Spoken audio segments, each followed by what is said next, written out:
Hello सांगमाने good morning केमिति अछंती आशा करछे समस्ते बहुत भलरे थिबे। आपण समस्तंकु मो तरफरु जय गुरु ठाकुर डाकुचे आपण भलरे रुहंतु सुस्थरे रुहंतु आपणकर पूरा दिनटी मंगलमय हो आ भलरे भलरे कटि जाऊ। तो मु भी भलरे अछि सबदिन भलिया हे आउटे सुंदर सकाळ आरंभ आउ ये सुंदर सकाळ आउ गोटे फ्रेश आ नुआ ब्लॉग को मु पुष्प आपण समस्तंकु स्वागत करूछि। तो सबदिन भाया आज भी से रकम सकाळ टाइम सकाळ सकाळ मो ब्लॉग स्टार्ट कर देछि। एटा माने सकाळ ने पूरा भोर भोर टाइम एबे तो 5:30 ना 5:45 सुद्धा टिके टिके फर्चा पड़ुछि। निद भांगी गलानी मोर 4:30 मु काहे ना टिके छनका निद रहउछि एथि पई कि जे मिकिली सकाळ बेला परीक्षा देवा पई कि जाउछि ना तार तो सब बेले फास्ट जदि 7टा बेले तार परीक्षा से किंतु 6टा हला बेलको घर ऑलरेडी बाहरी होउछि।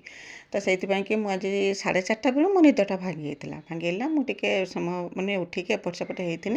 तापर 5टा बेले मु आस्थिनी करना बाहर काम करिया पई कि बाबा उठिकी जुग करथिले आ मु आस्थिनी करना एपटर काम करिया पई कि प्राय तो समस्ते ए समय को उठी होउछन काहे ना छुआंकर समस्तंकर ए समय परीक्षा चलछि ना आउ गाँ रे समस्ते प्राय ए समय उठी होउछन्ते। उठिके आगर घरद्वार काम सरे देकी कलशटे आगर बसौछन्ते तापर जाई करना आउ जे सब काम सब रहउछि से काम सब करूछन्ते। तो से रकम मु भी उठी पड़थिनी उठिकी माने घर दुआरे पानी पके देथिनी घर द्वारे जेरकम खरका पुरका करके द्वारे पानी पकेकी तापर करना आस्थिनी फूल तुलिया पई कि फूल तुलिकी रखिदेमी। आउ रातिरे जे अल्प स्वल्प बासन थिला से बासन मु आउ धोइबिनी ताकू रखिदेमी आउ करना जिमि गाधेया पई कि गाधे पाधे ठाकुर पूजा करमी ठाकुर पूजा कर सारिकी तापर करना कलश बसैमी कलश बसला बेलू मिकिली रहू ना मिकिली अलरेडी पलि जाऊँगी 6टा सुधा ताकू खाइबा कि भी ताकू भल लगुनि ता परीक्षा ताकू एते भल लगुच खाइबा कि रोनी जबरदस्ती करने केतेबेले बिस्कुट खंडे खाई कौच स्कूल तो 9टा बेलू खाइबा को दौरान तो खाइबनी तो ब्रश कर सेमती खाली पेट जीवु रागिने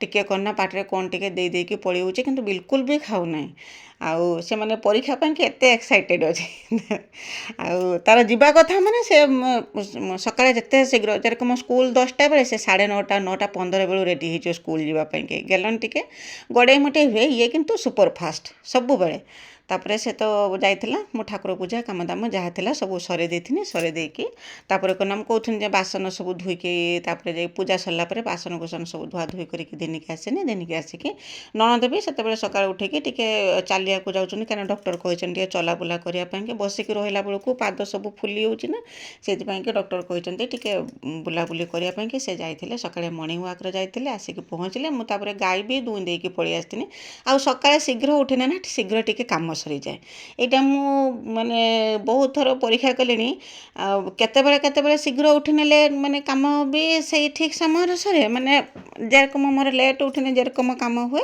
शीघ्र भी उठिने से काम हुए आउ केबे केबे करना शीघ्र उठिने कामटा टिके शीघ्र हो जाए केतेबेले के रकम सेटा तो कोई हबन ना सेटा कहा हाथर कथा नहीं। तो आज किंतु कामटा मोर शीघ्र सरी जाइतला एत बेलू करना चा बसैथिली ने चा बसैवा पूर्व मोर करना हेइथिला गाई दुआ काम सरी बासन कुसन धुआ धुई काम सरीथिला तापर करना जो गाय की तोराणी देकी गाय की बिलू को भी फिटे देथिनी सब काम सरे देथिनी सरे देकी तापर आस्थिनी करना चा करके पीथिले पीकी क्षीर जो ताको बसे देथिनी काना क्षीर बिल्कुल भी नथला जहाँ थिला ताको करना चा कर देथिनी चा करके माने पी देथिले आउ जे वर्तमान जे क्षीरटा धिनिके आसेनी गाय दुईकी आ से क्षीरटा को बसे देमी के खाइबो कोन करिवो से थेंके बसे देनी क्षीर बिल्कुल नाही गाय एबे क्षीर छाड़ी गलानी आउ दौना जतिके भी क्षीर दौची से करना केवल चा मुताबक होउची आउ एक्स्ट्रा क्षीर बिल्कुल भी हो ना।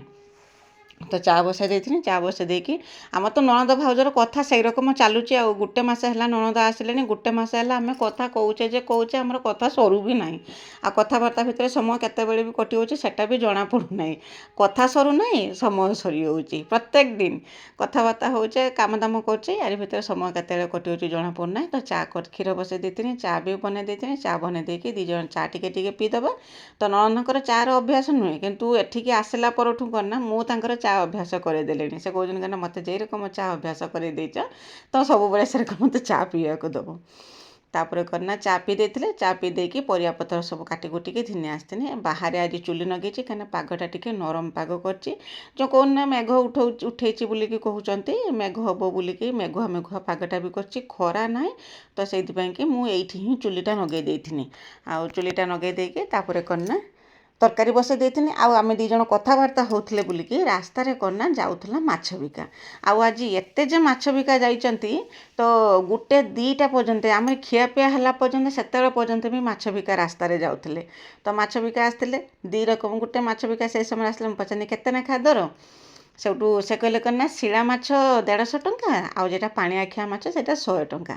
ତ ନଣନ୍ଦ କହିଲେ ପାଣି ଆଖିଆ ମାଛଟା ଭଲ ଲାଗେ ଖାଇବା ପାଇଁକି। ମାନେ 100 ଟଙ୍କା କହୁଛନ୍ତି ମାନେ, ଆଉ ଶିଳା ମାଛ 150 ଟଙ୍କା କହୁଛନ୍ତି ମାନେ, ତ ଶିଳା ମାଛଟା ବଡ଼ ବଡ଼ ହେଇଥିବ, ପାଣି ଆଖିଆ ମାଛଟା ଛୋଟ ଛୋଟ ହେଇଥିବ। ଏଇରକମ ଆମେ କଥାବାର୍ତ୍ତା ହେଉଥିଲେ। ଏପର୍ଯ୍ୟନ୍ତ ଆମର ମାଛ ବି କିଣା ହେଇଥିଲାନି। ଆଉ ମାଛ କିଣା ହେଇଥିଲା କିନ୍ତୁ ଲେଟ୍ କରିକି ଟିକେ କିଣା ହେଇଥିଲା। ମୁଁ କ'ଣ ନା ବନ୍ଧାକୋବି ଆଳୁର ଭଜା ଏଇଠି ବସେଇଥିଲି। ବସେଇକି ତାପରେ କ'ଣ ନା ବନ୍ଧାକୋବି ଭଜା ଭାଜିଦେମି। ଯେ ପଖାଳ ଖାଇବା କଥା ପଖାଳ ଖାଇବେ, ଯେ ରୁଟିର ଖାଇବା କଥା ରୁଟିର ଖାଇବେ। କ୍ଷୀର ବି ଗରମ କରିଦେଇଛି। ରୁଟି କ୍ଷୀର ଭଜା ଯିଏ ଖାଇଦେବ, ପଖାଳରେ ତ ବନ୍ଧାକୋବି ଆଳୁ ଭଜା ଆମେ ଏଇରକମ ଖାଇଦେବା। ତ ମିଶାଇ ସଜାଇକି ଯାହା ହଉ ଖାଇଦେବା। ଆଉ ଚୁଲିଟା ଲଗେଇଥିନି ମାନେ ଏଇଠି ହିଁ ରୋଷେଇ କରିଦେମି, ଶୀଘ୍ର ବି ରୋଷେଇଟା ମୋର ସରିଯିବ। ଆଉ ଚୁଲି ଲଗେଇଦେଲା ମାତ୍ରେ କ'ଣ ନା ଚୁଲିଟା ଆଉ ଲିଭେଇବୁ ନା, ତ ଏଇଠି ତରକାରୀ କରିଦେନି, ଏଇଠି ହିଁ ଭାତ ଟିକେ ବସେଇଦେମି। କହୁଥିଲି ନା ସକାଳେ ଟିକେ ଶୀଘ୍ର ଉଠିଲେ ଶୀଘ୍ର କାମ ହେଇଯାଏ। ବହୁତ ଫାଇଦା ହୁଏ ଶୀଘ୍ର ଉଠିବାର। କିନ୍ତୁ ରାତିର ଲେଟ୍ କରିକି ଶୁନେ ନା, ଏତେ ସକାଳେ ନିଦ ବି ଭାଙ୍ଗୁନାହିଁ। ନିଦ ଭାଙ୍ଗିଲା ବେଳକୁ 5:30 6ଟା ବାଜିଯାଉଛି। ଯେଉଁଦିନ ଶୀଘ୍ର ଶୁଆ ହେଉଛି ସେଇଦିନ କ'ଣ ନା ଟିକେ ବେଣୁସୁ ପରିକି ନିଦ ଭାଙ୍ଗି ହେଉଛି। ଏଟା ତ ସତ କଥା, ସକାଳେ ଶୀଘ୍ର ଉଠିଲେ ବହୁତ ଫାଇଦା ହେଇଥାଏ। ଆଉ ତା ସହିତ ସେ କଥା ଆଉ କହି ହେବ ନାହିଁ।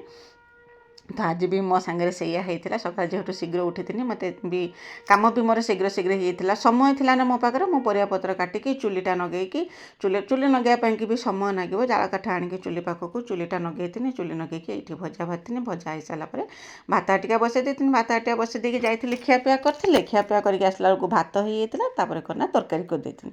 ତରକାରୀ କ'ଣ କରିଥିଲି ମୋର ବି ମନର ପଡ଼ୁନାହିଁ। ଗଲା କାଲି ତରକାରୀ କରିଥିଲି। ସବୁବେଳେ ମୋ ସାଙ୍ଗରେ ଏଇଆ ହେଉଛି, କାଲି କ'ଣ ତରକାରୀ କରିଥିଲି ମୋର ମନର ପଡ଼ୁନାହିଁ। ହଁ, ଅମୃତଭଣ୍ଡା ତରକାରୀ କରିଥିଲି। ଅମୃତଭଣ୍ଡା ସଜନା ନାଡ଼ି ତରକାରୀ। ଆଉ ସେଠି କ'ଣ ନା ନଣନ୍ଦ ଯେଉଁ ମୋ ସାଙ୍ଗରେ ଯେଉଁ କଥା ହେଉଥିଲେ କ'ଣ ନା, ସେ ଏବେ ଟିକେ ଟିକେ କ'ଣ ନା ବସି ପାରିଲେଣି। ଆଗରୁ ତ ବିଲକୁଲ ବସି ପାରୁଥିଲେନି, ଏବେ ଟିକେ ଟିକେ କରିକି ବସି ପାରିଲେଣି। ଆଉ ମାନେ ବସୁଛନ୍ତି, ଉଞ୍ଚା ଜାଗା ଦେଖିକି ବସୁଛନ୍ତି। ନହେଲେ ସବୁବେଳେ ଚେୟାର ସେ ବସୁଥିଲେ। ଆଉ କ'ଣ ନା ଏଇଠି ଶାଗ କାଟିକି ଆଣିଲେ। ଶାଗ ତ ଆମ ବାଡ଼ିର ନାହିଁ, ମୋ ଜଣେ ପୁତୁରା ବୋଉ ଶାଗ ଦେଇଥିଲେ। ସେ ଶାଗ କ'ଣ ନା ଦିନିକି ଆସିଥିଲେ। ଆସିକି ଆମେ ନଣନ୍ଦ ଭାଉଜ 2 ଜଣ ଏଇଠି ଶାଗ ବାଗଉଥିଲେ। ଶାଗ ବାଗେଇକି ଆଉ ସେ କ'ଣ ନା ସେତେବେଳକୁ କାଟି ଦେଇଥିଲେ ପରିବା, ଅମୃତଭଣ୍ଡା, ବାଇଗଣ, ସଜନା ନାଡ଼ି। କହିଲେ ଆଜି କ'ଣ ନା ବଡ଼ି ପକେଇକି ତରକାରୀ କରିବା। ମାନେ ହଉ ଠିକ୍ ଅଛି ତ କହିକି ସେ ପରିବା କାଟୁଥିଲେ। ଆଉ ସେଇ ସମୟରେ ମୋ ପୁତୁରା ବୋଉ ଜଣେ ଶାଗ ଦେଲା। ଶାଗକୁ ବସିକି 2 ଜଣ ହେଇକି ବାଗେଇ ଦେଇଥିଲେ। ଭାତ ତ ବସେଇ ଦେଇଥିଲି ମୁଁ, ଶାଗକୁ ବସିକି 2 ଜଣ ବାଗେଇ ଦେଇଥିଲେ। ଆଉ ଶାଗ ବାଗେଇ ଦେଇକି କାଟି ସାରିଲା ବେଳକୁ ତ ପୁଣି ମାଛବାଲା ଆସିଲେ ରାସ୍ତାରେ। ତ ବାବାଙ୍କ କାନରେ ପଡ଼ିଲା ମାଛ କଥା। ତ ବାବା ଯାଇକି ଦେଖିଲା ବେଳକୁ ସେ କ'ଣ ନା ଆଣିଥିଲେ କ'ଣ ନା ପତିରି ମାଛ ଆଣିଥିଲେ। ହଁ, ପତିରି ମାଛ ନା କ'ଣ ଆଣିଥିଲେ।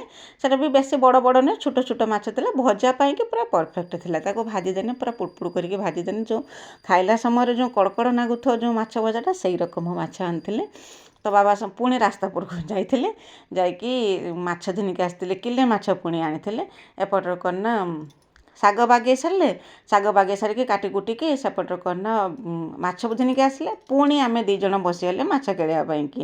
ଏତେ ସାରା ମାଛ, ନଣନ୍ଦ ବି ଏତେ ସମୟ ବସିବା ବି ଠିକ୍ ନୁହେଁ। ମୁଁ ତାଙ୍କୁ କହୁଥିଲି ତୁମେ ବସନି। ସେ କହିଲେ ନା ମୁଁ ବସିପାରୁଛି ଯଦି ତ ମୁଁ ଟିକେ ଟିକେ ବସେ। ଏଇରକମ ଅଭ୍ୟାସ କଲେ ମାନେ ଅଭ୍ୟାସ ହେଇଯିବ। ନହେଲେ ସବୁବେଳେ ଏରକମ ଚେୟାରରେ ବସିଲେ କ'ଣ ହେବ। ମୁଁ କ'ଣ ଏଇଠି ସବୁଦିନ ରହିଥିମି। ଯେଇଦିନ ନା ହଉ ଆମ ଘରକୁ ତ ଯିମି, ତ 2 ମାସ 6 ମାସ ରହିନେ ସୁଦ୍ଧା ବି ତ ଆମ ଘରକୁ ଯିମି। ଘରକୁ ଗଲେ ତ ମୋତେ ତ କାମ କରିବାକୁ ପଡ଼ିବ।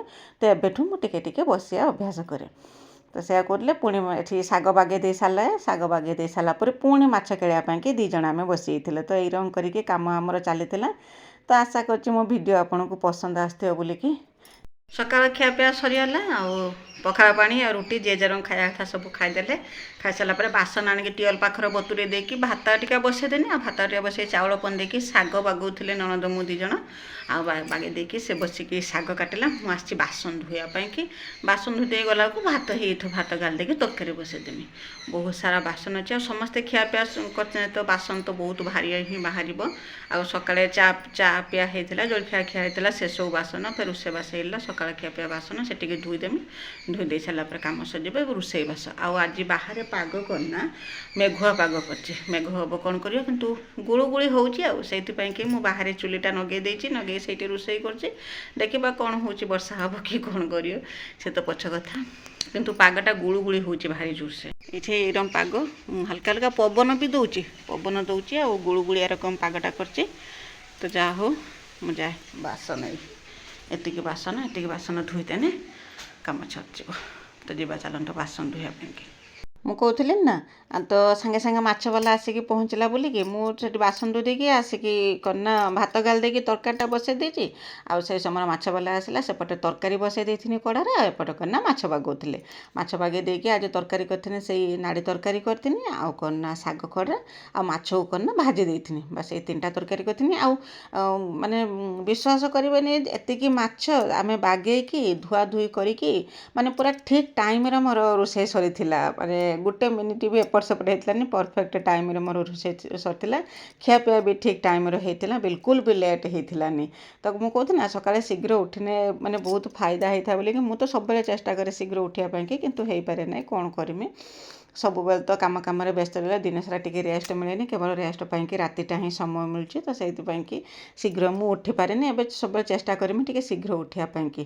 ତ ଏମିତି କାମ ମୋର ଚାଲିଥିଲା। ଆଉ ଗଲାକାଲି ଭିଡ଼ିଓ କନା ମୋର ବହୁତ ଲେଟ୍। ଗଲାକାଲି ଭିଡ଼ିଓ ଯେ ଟାଇମ୍ରେ ମୁଁ ଅପଲୋଡ଼ କରିବା କଥା ସେଇ ସମୟରେ ଅପଲୋଡ଼ କରିଥିଲି, କିନ୍ତୁ ଆମର ୱାଇଫାଇର ନେଟ୍ ଏତେ ସ୍ଲୋ ଥିଲା ଯେ, ତ ରାତିରେ ଯେପର୍ଯ୍ୟନ୍ତ ଶୋଇବାକୁ ଗଲା ପର୍ଯ୍ୟନ୍ତ ସୁଦ୍ଧା ବି ମୋର ଭିଡ଼ିଓ ଅପଲୋଡ଼ ହେଇନି ନା। ସକାଳେ ଯେତେବେଳେ ଉଠିକି ମୁଁ ଦେଖିନି, ତ ସେଇ ସମୟରେ କନା ଭିଡ଼ିଓ ମୋର ଅପଲୋଡ଼ ହେଇଥିଲା। ତ ଜାଣିପାରୁଥିବେ କେତେ ସମୟ ଲାଗିଥିଲା ଭିଡ଼ିଓ ଅପଲୋଡ଼ ହେବା ପାଇଁକି।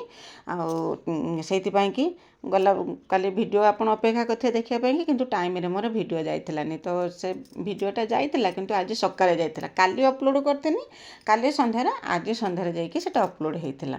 ତ ଏଇ ରକମ ଅସୁବିଧା ହେଉଛି, ୱାଇଫାଇର ପ୍ରୋବ୍ଲେମ୍ ରହୁଛି। କ'ଣ କରିମି, ଯେତେ ଚେଷ୍ଟା କଲେ ବି ତ ସେଟାକୁ ଆଉ ଆମ ଦେଇକି କିଛି ହେଇପାରିବନି, ସେଟା ମେସିନ୍ର କଥା, ସେଥିରେ ଯାହା ହେବା କଥା ହେବ।